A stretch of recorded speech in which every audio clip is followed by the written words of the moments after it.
Welcome to Podcast This Escape, the podcast where we talk about the escape room that we escaped from in the previous episode of this podcast. Amanda, Elan, you did it! Congratulations! Go us! Woohoo! Yes. Yeah. That was amazing. I just gotta say, that was just the ending I was expecting. I mean, I really saw that coming from the very first sentence.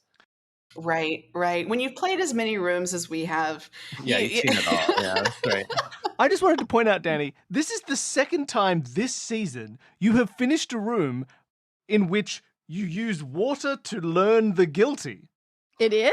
What In the was spa other? room, this happened when the criminal got away. We You had to also chase them splashed down them. and splash the group with water to figure out which one was the Apparently, criminal. this is how I catch my This criminals. is the water to reveal the guilty. There's a Look. Wizard of Oz theme here. I see it. I only just noticed just then. I There's was some like, witch hunt we've done this tie-in, before. maybe, you know? Right. Yeah.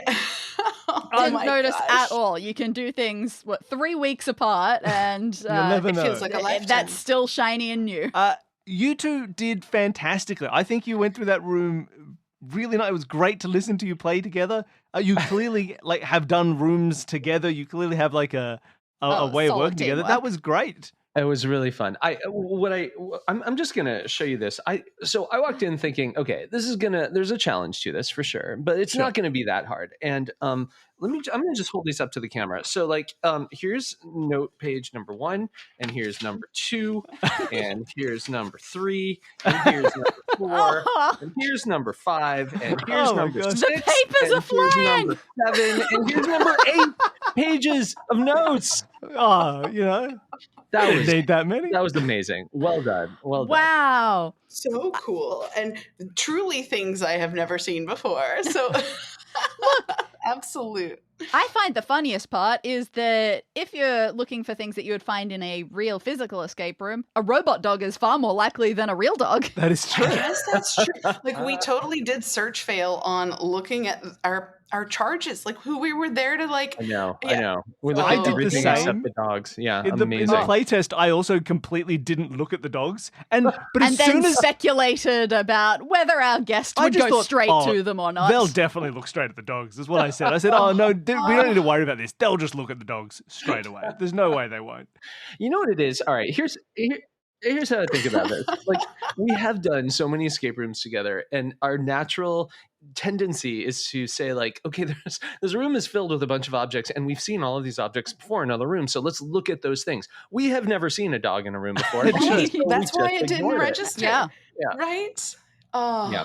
That was really good. Oh. I gotta say, just speaking purely from game design, as a person who has designed a lot of games and even quite a few escape rooms, you are really good at this. That was so much Yes. fun. Yes. Thank you. There's a lot of chaos that could go into this, so the end of that sentence could have gone anywhere. I'm very relieved it went where it did. I should have dragged it out a little bit longer. Yeah. But, Some anticipation. yeah. So No, as for my constructive criticisms, No, that was great. That was fun. It was interesting. We had really wonderful celebratory moments. There were parts where it was well, we're dead. We're never going to get out of this thing. Yes. the biggest moment that concerned me in both the playtest and this one, and not for your performance, this is entirely as a, if you're making puzzles, you want people to get them. If they can't get them, you've done it wrong. And the one that I was most worried about, and the only reason I was worried about it was because I did not want to change it. It was my ride or die for the room, was the tinfoil hat. Tinfoil hat. Oh, I that love was it. delightful. I love it. It is very, because that was also for me, that was a big sticking point of I've got to fool the sensor. Easy to- What does she look like? But And they're then what do you reckon? And then the only question needed is, what do you know about Cat? And then suddenly the floodgates It's just- It open, and I'm was so so happy good. it did. It was so good. Conspiracies. That was really cool. Loved it. Yeah, I loved it.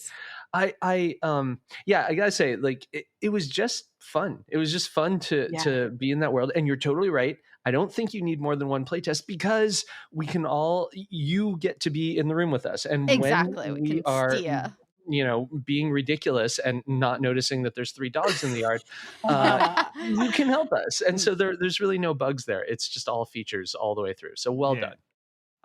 It was interesting. I think the biggest thing that sort of caught you for a long time was this looking at these numbers and thinking, what can we do with these numbers? And Because obviously there are so many things, and it's not blatant hinting about what's going on there. But it is one of these interesting ones because, like, when you first saw that piece of paper, like me, you went, "Oh, there's a big plus sign in the corner. Let's remember there's a plus sign." And then, because it's so long till you get the next bit, like, you think maybe it's a Phillips head screw thing, or oh no, it's indicative of where the dial is, and you sort of like forget that the entire time there's been a big plus sign in the corner. Yeah, Right. right. And it's so interesting to see that in the end, the only hint that you needed was to go back, re-describe what Tell you're me looking at, more. like go back to Yes. basics. And you're like, that well, was it's this that thing was with a what big I plus tried sign to in do the by corner. saying, "Hey, why are you doing timeses?" I realized as soon as I said it that might make you think, "Oh, I shouldn't be doing that." So I went, "Oh no, I have to not So it's there just be like, send them down that track." describe. But it was because I Totally wanted fine you to nudge. say because we saw that sign on the paper, That's right. and I was hoping that you might notice the plus But those side are of the paper hints as well. where when you get the hint, you're like, oh, I get it. Like, I'm the idiot. Not like a, what are you talking about? Like, those are the worst ones. So, yeah, I loved that. That was awesome. You also, I just got to say, that hint was actually really clever because you didn't say what else is on the piece of paper. You said, describe the shape of the paper or something to start just looking at it Yeah, it's again usually and just set it. And repeat what we you didn't. already know. So we Yeah. had this. So as I said before, like we were part of the development team for Rise of the Golden Idol, which was a lot of fun. It was a very, very cool game. We wrote all of the hints for that game as well. So we took over the hint writing, and our sort of rule for that was that the first hint for every single time, you can get layers of hints, and the first hint is always a question which is designed specifically just to make the player look at the thing that the question is about and still feel like they solved it without getting a solution. Like, you don't say, like, oh, you know, what is it? You just be like, well, where do people keep stuff like that? Or like, what would you need to find for that? And so as a player, they can be like, well, I'd need to find a book with the, oh my God, the book! I had a book this whole time. I'm smart and I solved it. And it's like, I think that's a nice Preserving that form dignity. of giving hints. It's like, you don't make any like connections with people. You're just like, well, like, just take a second. What do you reckon? And they go, well, I reckon this. Look, And then it they helps solve players, it. but it preserves my dignity as well. If I have to tell you an answer, I've stuffed up. That is true. That is true.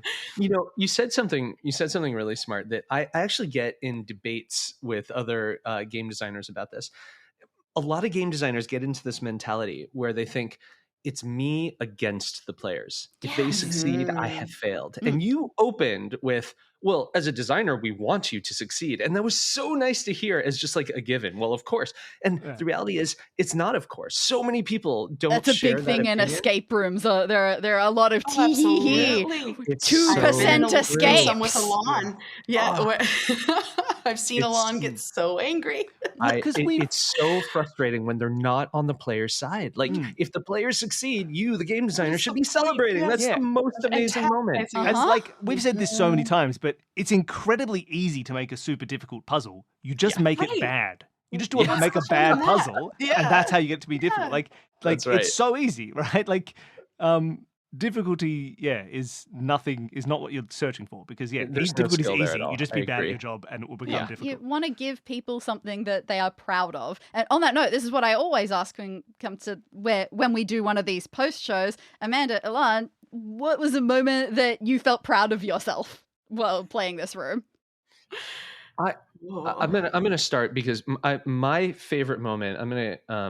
Amanda never talks about herself, but so I'm gonna say, like, the moment where we had to do the letter substitution, I was nowhere. There was no chance I was getting anywhere with that. I was looking at letters and immediately just thinking, we do not have all the pieces we need. And when Amanda said, wait, I've seen these letters. They're actually here. They're just all split up. One's at the beginning of this word. One's at the end of this word. The gravy bones. That one. It was so good. It was so good. And you know, that laying that down and saying, like, I'm going to push this like 90% of the way there, and then I get to like do just 10%, but it's an important 10% anyway. Oh my gosh. That's what being a team is. Well, I saw it the other way Love it. entirely. I was like, I got like a 10%, like just little tinkle of an idea, and then Elan just like swiped it and spiked it over the net. Like, I was like, oh, so cool. So I mean, That's how It's a brilliant when great that works out. partnership works. That tends to be how we feel in our marriage, I think. I feel like I only do 10% of the work. And so I feel like, oh, you're doing everything. You're so great at this.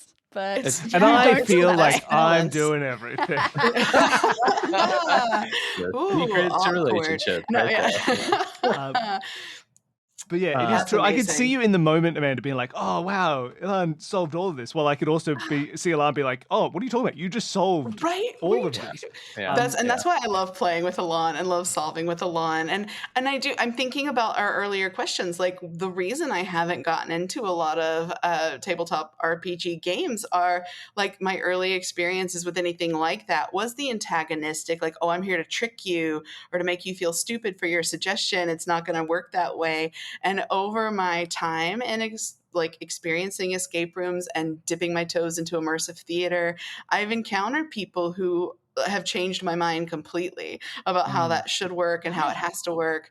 And so finding someone who can like game master or dungeon master an experience with like this collaborative experience and like celebratory experience is so healthy. It's awesome. Nice. And it's interesting in this, like, because we all will like. It's still an escape room. It still has an answer. So you will still I hit say many no points. a lot more than a typical game master will. Where you'll be like, Yeah, does this yeah. work? And the answer will be like, nah, sorry, that's not the solution to the puzzle. Yeah. Yeah, But like there's a difference in how that's presented or how that feels. Like Yes. it can be subtle to define like what it is when you're writing it, but the difference between being told, no, you're wrong, and going, ooh, okay, I'm wrong, but I learned something, or I'll I'm do it wrong, as a but I'm piece a of bit closer. performance art Yes. sometime where we bring Yeah, a guest on and yeah. every time they suggest something, I just go, no, No, and see idiot. how that feels for them. Why would you say that? Are you dumb? Oh my gosh. Have you What? ever even done an escape room? Like, yeah. So there's that. Oh, It's also worth saying, you two might work harder at podcasting than anyone on the planet. Like, the normal prep, like I've been on a lot of podcasts before, and the normal prep is, oh yeah, we looked at your wiki page, and so we're done and we're ready to go. And the amount of time that goes into building a custom room for Oh my gosh, every yes. single episode is absolutely Yes. mind-blowing. I am in awe of what you're doing. Oh, it's definitely more than some, like when we're taking our summer breaks and we just say, oh, we'll put up some bonus episodes that are just us chatting about puzzles and things like Right. that. Yeah. And then we do that and go, is this what most podcasters feel all the time? So Could we easy. have chosen this Oh. life? Yeah. Like, I also super appreciate just the whimsy and like Alana and I play a lot of games in VR together as well, and we Oh, get nice. frustrated with the fact that like, okay, well you could have chosen anything, and what you chose was to attempt to model reality. Like boring. We do that every day. Like Oh. give us the whimsical ridiculousness, and then like that's the creativity, that's the play that I'm like craving. So Yeah, I love that you have all these amazing elements. I A definitely robot dog started. ate our keys. Right. I definitely Yeah, started right. out, 8 years ago thinking about how to make it feel most like a real escape room. But even then, even in room 1, there were things where I was going, could this happen in a real escape room? No, but hopefully people don't mind. And then it didn't take very long for More it to than don't unravel more and more. Yes. Yeah. So good. Yes. So good. Mm. Love it.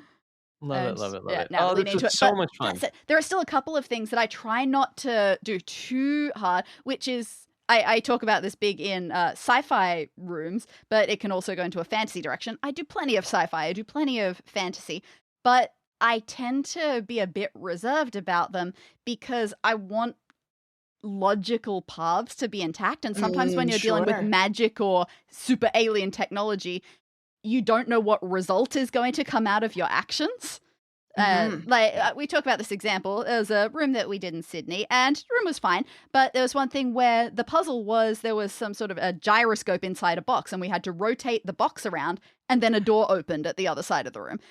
Right. We had no way to connect that box to that door. Yeah. And so that's too far. Yeah. magical leaps like that in Yeah. rooms like these, I want people to be very aware of what is going to happen when they do a thing, or a likely idea of what could happen when they do a love That's it. such an important line to walk. Yeah.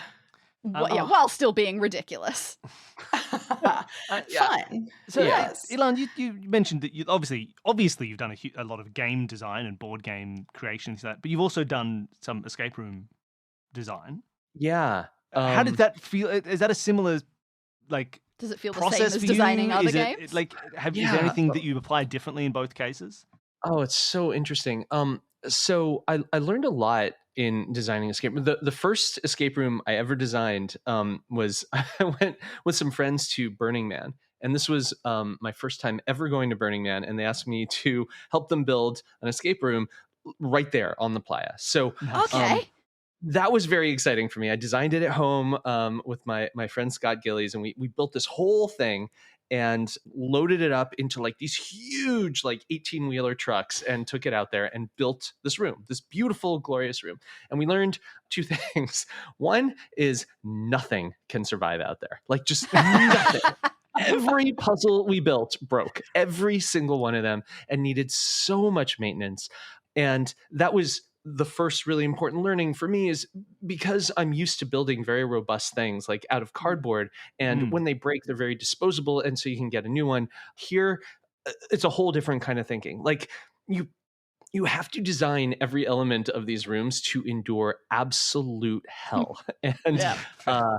People that was the first. manhandle. Oh, it is nuts what they will try. When a thing doesn't fit, the first reaction is, "Oh, just push it harder." Yeah. Yeah, there's not many people who are If playing. they get a note that says "use fire to teach the innocent," Oh, like, yeah. that At goes so Burning Man? differently. Yeah. There's another room that we're of in Sydney when we did it, and at some point in the room there is, reference to death and specifically RIP. Totally reasonable. Wow. So what do you think players do with any piece of paper they find? I'm solving puzzles, Ma. Look at me. But Yeah. it's true. There's like a different sort of player mentality. Like no one's going to be in the middle of playing like a card, like a tabletop card game. Be like, maybe the solution is I just tear this card into 10 Which pieces. for some maybe at-home maybe escape games is totally valid. That is true. They do go there. But Yeah. people in that physical space be like, well, I'm trying to escape or interact. Like, I'll just break it. What if I just smash it? If people aren't in the experience sort of mindset, they don't speak the same language as escape room people yet, they will do some things. And I remember that. I remember my first escape room not knowing what the limits were. I didn't do anything crazy. I tend to be on the conservative side in that. I was too scared to do anything. But the first escape room I did, I was given an egg. And I just went, is there something in here? What do I... I'm just going to put this on the table. It's someone else's problem. Someone else. No, thank you. What do you do when you're given an egg in an escape room? Yeah, I know. I totally get nobody likes public booking. Public booking was not fun for most people, but there was a glorious time where I had done enough rooms that people would just listen to me for no reason. And they would be like, what do I do? And I was like, I don't know, like sniff the painting and see if it smells like fruits. And I know my partner Drew and I were across the room, and this guy sniffs the painting, and then there's this deep, like reverent silence that falls over the room as everyone's waiting. And he has this pensive look on his face, and we go, well, what did it smell like? And he goes, like paint. Like as if that were the unlock key for something. And so there was like a little moment of glory where public booking was still fun, because you could just be like, well, we've done 30 or 40 rooms. Like clearly we know how this works. Yeah. And just throw out the silliest things.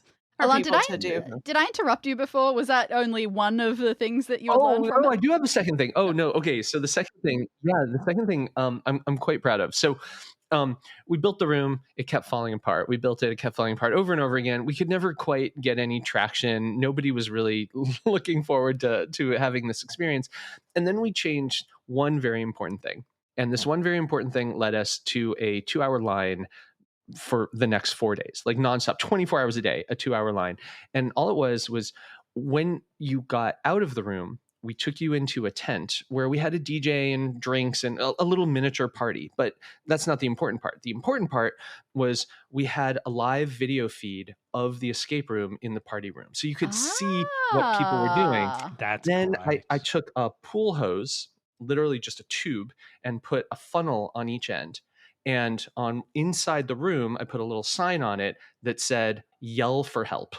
And if you shouted into this tube, the people in the party could hear you and they could see what you were stuck on, and they were the clue system. And so they would shout into the tunnel. That's amazing. I don't think I've ever heard this story. That's amazing. It was so magical because suddenly everyone was having a good time. Even when stuff would break, the people in the party room would explain how to fix it in real time. And so the actual players started to maintain the room for us. There were still some things we had to do, but suddenly everyone was having a good time. Everyone wanted to get to the party room so they could then be the next clue givers because they had the experience, which is the training for giving clues. And so it was just this conveyor belt. That's so fascinating. I love that. Weirdly, like we almost have a slight element of that for this because we always like you're playing, and I just recently had played through the playtest of this room to figure it out. So like I'm listening to you play, thinking, yeah, this is I got stuck in this. So so when I jump in saying, yeah, but see, mine was 2457, not 2547, right? So that can't make sense. That's me kind of always feeling the same role of I've played this recently. Let me help, and then you. So I love it. You can be my role the next time we do an episode. Yeah, okay. All right. Next one you do, call me up. Yeah. It's an interesting, but yeah, that's a very cool feeling, and it creates this like very fun community element. That's very nice. Watching other people do escape rooms is great. I've spent a day before in the back room of an escape room just watching all the video feeds. It's lovely. Enjoyable thing of like, I've done this room. Can I see if someone like there's a group coming in after me? Can I watch them? Is like I love to lurk in a room. I will just be in the corner and I'll be like, I've played it. I'll just stay out of the way and watch you guys. But every time they pick something up, like, you're picking that up, are you? Interesting. I wouldn't have, but that's fine. No, go ahead, please. That's an interesting thing to have said out loud. Yeah, like just for what it's worth, I don't mind that you're here. Just creating chaos. Oh my gosh. Well, we often get feedback when we're doing like a marathon of rooms. We are so calm. We just wander from thing to thing and solve the thing in the room. The game master will come in after and be like, well, did you have fun? Like, I mean, you were very good, but did you? And we're like, oh, we had an amazing time. Like, but we were just not performing for like the game master on the other side. And then other times it's really fun to like bring them in and create that relationship. Well, it's interesting because we do this show. We perform completely every time we are in. We just go into it's a podcasting mode when we're in there, so we are very much talking to them. We're describing things that we're doing. Just because that's sort of what we're used to. Yes, I had to learn that. I had to learn to get there. And it was cool because it felt like the two of you were kind of in that backyard with us. Like it felt collaborative, even though you weren't giving us answers to anything or searching for anything. That was a really cool way to do this. So fun. And I love actually, wait. Sorry, can I tell you one more? You reminded me of something with the egg. Can I share a fun room escape story? Amanda, you might have been. I mean, you've been in almost every room that I've been in, so I imagine you were there when this happened. So we were in a room, and at one point there's a padlock on a gate, and we know we have to get in there, but we cannot figure out the combination, and we've tried everything, and nothing's working. And then we open up a crate, and inside there are bolt cutters. Giant industrial bolt cutters. And I remember we took out the bolt cutters and it was like, well, okay, it seems like, exactly, right. What do we do with this thing? And so I remember I walked over to the padlock and I just got close to it and I looked up at the camera and I kind of like waved around at it. And I said, listen, I know you can hear me. I know you can see me. I'm going to cut this lock. Yes. Please stop me. Like, please, just tell me not to do this. And it was silent. And I was like, okay, I'm putting the bolt cutters on the lock. They're on the lock. I'm started. Please stop me. Please. Nothing. Silent. And I was like, okay, I'm really putting pressure now. No, I'm actually doing nothing. And so I pushed them all the way shut and the lock opened, of course. And we went inside. And I looked at the camera and I said, okay, this bolt cutter is attached to the wall with a chain. I'm now going to use the bolt cutters to cut the chain so I can take the bolt cutters with me. And I like walk over to the chain and suddenly the door bursts open and the guy comes in. No. Right, so, okay. You found the limit. I mean, I get that because I do the same even without bolt cutters. I'll start doing something and be like, all right, I think this is a little rough. Yeah, I think this opens. I'm going to start yanking this thing. Just give me a shout. All right.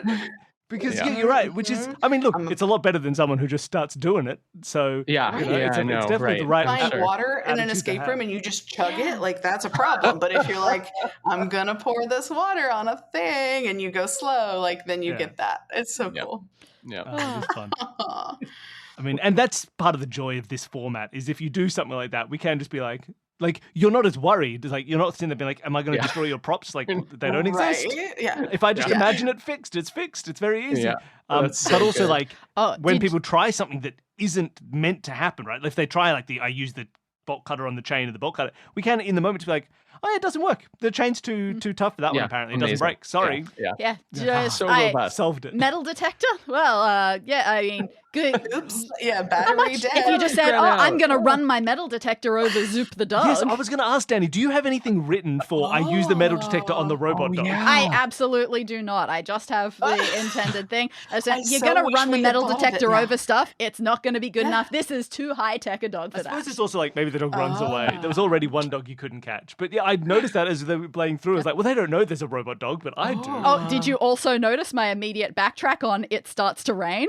Yeah, oh, yes. We did a fun bit, and then we're like, well, we can't say that That's because right. we know that water will reveal the guilty. Yeah, I But did of course, not that was catch only that. in your imagination. Ah, that Right, rain we I mentioned. didn't catch that as a hiccup Metaphorical at all. That was rain. so good. Wow. There's a peek behind the curtain. That was Yeah. oh wow. This is why I write my Well notes down, because covered. as soon as I improvise, oh no. And but we had that as well. Like this is part of why we talk through. Like when people didn't hear this at home, but before we started recording, we give you this big spiel about it's recorded. It's edited enough so that if you have a problem, don't you have to run with it? Take a moment, let us know. We can make sure that everyone's on board. There's we have that always occasionally. a chance that you'll find some part that didn't get covered in our single Yeah, play test. right. Or it may have been that, like, if we hadn't The mentioned one raining playtest. earlier and it became a real thing, and you were like, wait, water revealed the guilty. Didn't it rain on all the dogs? We would have had to have a moment of like, oh, you know what? Let's say that was a bit. Pretend like within the context of the room, Sure, actually it never yeah. rained, Yeah, so rather than like running with it and be like, well, there's this of the rain here is acid rain, it's which a different doesn't kind of rain. ruin a robot Yes. because they run on Yeah, so acid. this typically doesn't happen. It hasn't happened for a very long time, but it's good to have the out as well. Well, often it's something we Amazing. warn our guest game masters for. Who I think Yes. once we've had a guest game True. master who was like, "Oh, that thing wasn't true, but I accidentally said it, so I had to make it true later on." I was like, "No, you don't.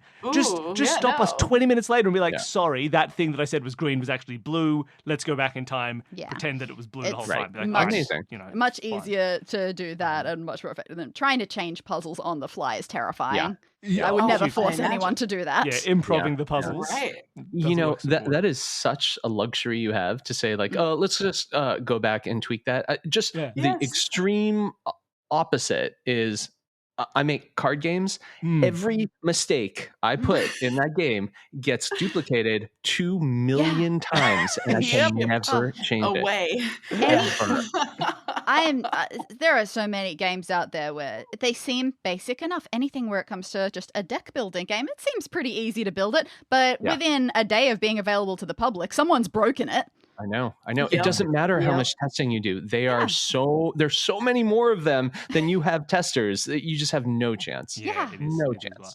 The robustness of this format is so different from so much game design. Yeah. Because it can just be fixed on the fly or adapt on the fly, Yeah. or we can just be like, oh, you know what? Hey, I know that thing you're thinking. Don't think that anymore. There is Sorry, also yeah, just don't think it. There Yeah. is also the nice luxury, I suppose, of an audience for a podcast doesn't mind if things screw up. They'll probably love it if that happens.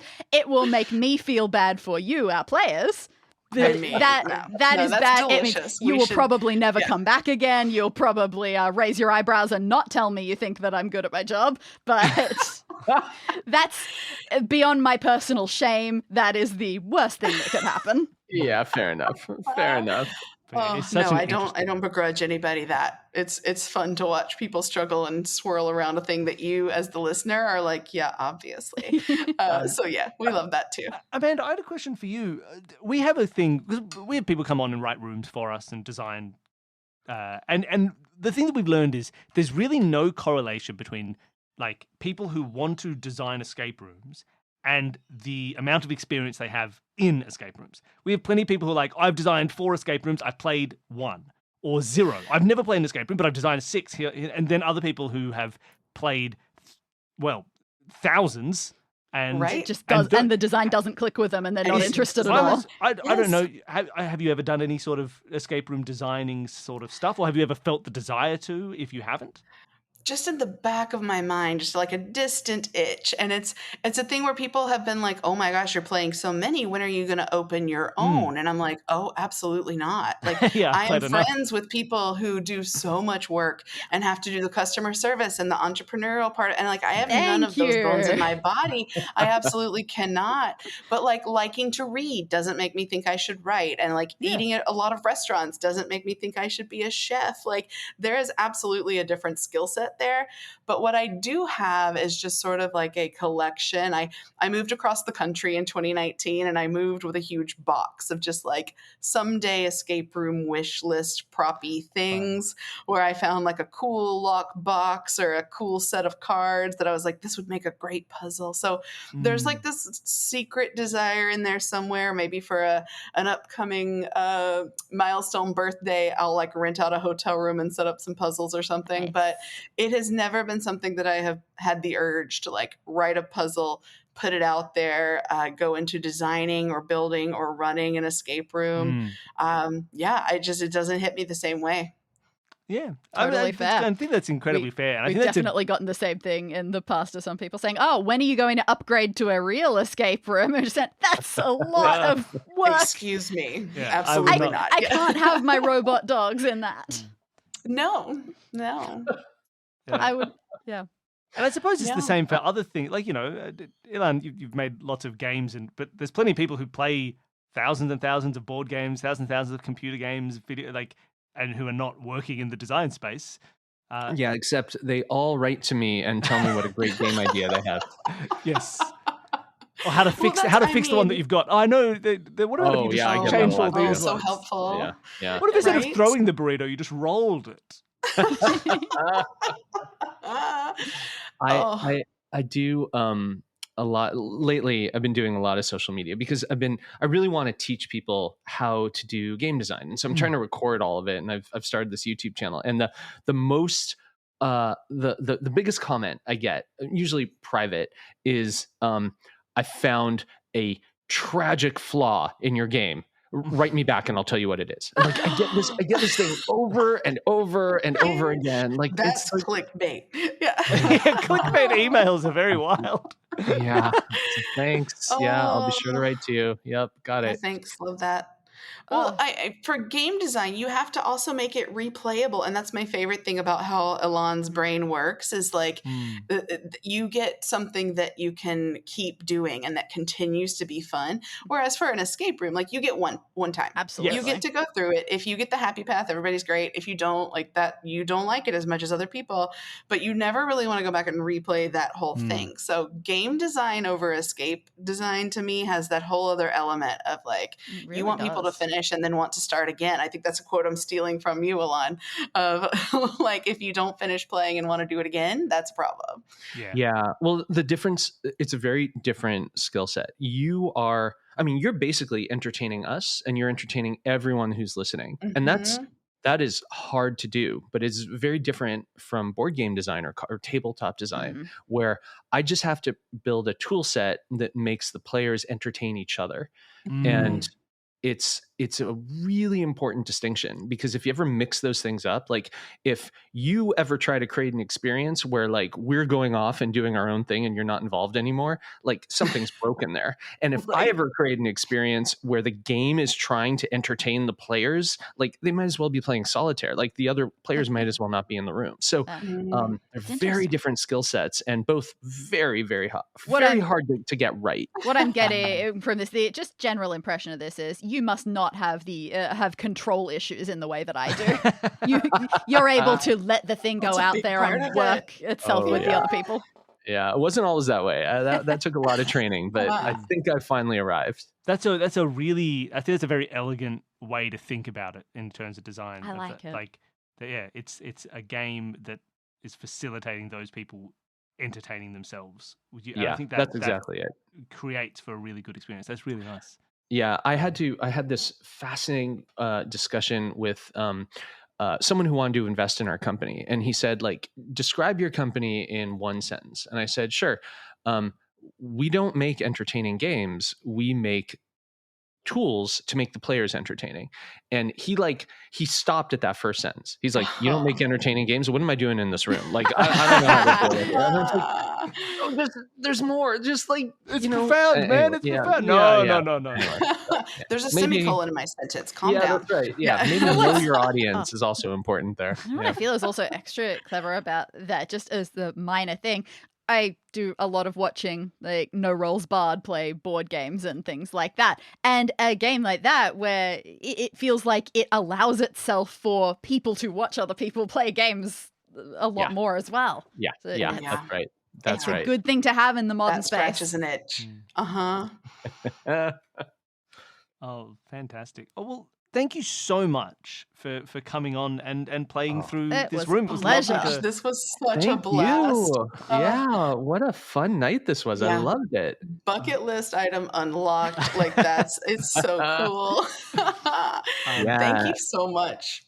Yeah, if you've ever got, an extra room lying around and you need some people to run through it, I would just like to raise my hand quite here in the corner here. Yeah, add us to the wait list. You can be on the perma list. Yeah. If you message us back, we'll tell you about your playtest. Yeah. I'm not as good as clickbait. Just did it with I found a terrible flaw in your latest escape room. Right. Just let me know. Thank you so much. Danny, thank you so much for running. Oh, thank you. A great room. I really enjoyed playing it. I really enjoyed sitting in the bar tent afterwards, watching Elan and Amanda play it. Shouting into the funnel. Shouting into the funnel of podcasting. Yes. For people who wanted to check out more of what you're doing and what's going on in the world around you, Elan, how would they find, where should people look for cool stuff? If you want to learn about game design and all the projects I'm working on, just search for Elan Lee on YouTube. And if you want to know what the company is up to, Exploding Kittens, search for Exploding Kittens literally anywhere, and you will find our games and website and TV shows and everything, all the things. Lovely. Amanda, do you have anywhere you want to send people? I don't have anything that interesting in the works, but if someone wants to reach out and chat escape rooms or talk about locations and where to go, like, I'm on all the platforms. A little harder to find me. I think there's several Amanda Harrises floating around out there. But if you look for the one that's in the enthusiast group or has friends in common with your already puzzle circle, that'll be me. Yeah, and if there's a room that you're thinking, I wonder if that's good, I'm going to say chances are Amanda's done it. So, I mean, we'll see. Yeah. If not, I'll steal it from you and go play it. She's your own personal Morty app. Yes. Love a Morty app. Wonderful. Well, thank you so much for coming on. And thank you everybody at home for listening. I hope you enjoyed listening to the show. If you want to help support the show, best thing you can do is tell people about it. Word of mouth is the best way that people listen to other podcasts. So tell a friend, tell an enemy, tell anybody. Let them know that it's a fun show that exists. Post about it online somewhere. And you can also help support the show if you are signed up on Patreon. We make all of our money through Patreon. We don't run ads or anything else on the show. So it's what keeps the podcast going and, lights on and food in the fridge. So if you want to help support, anybody at any level can appear as an NPC in one of Danny's rooms. Yeah, so thank you so much to Kat the Librarian and Budge, Flix, and Zoop. Thank you so much for having dog-appropriate names, patrons. Yes. It was very helpful. There's also a weekly, more than weekly technically, but there's a weekly bonus audio episode every week for our $5 donors. There's monthly videos for our $10 donors. There's trivia for the $20 donors. It's a whole fun thing. And anybody who supports is helping support the arts. You're donating to support something you think is cool and keeping this main show free for everybody else. So thank you so much to everybody who supports us over there. All right. That's it. Bye, everybody. Check your dogs. Yay. Check them carefully. Check your dogs. They could be robots.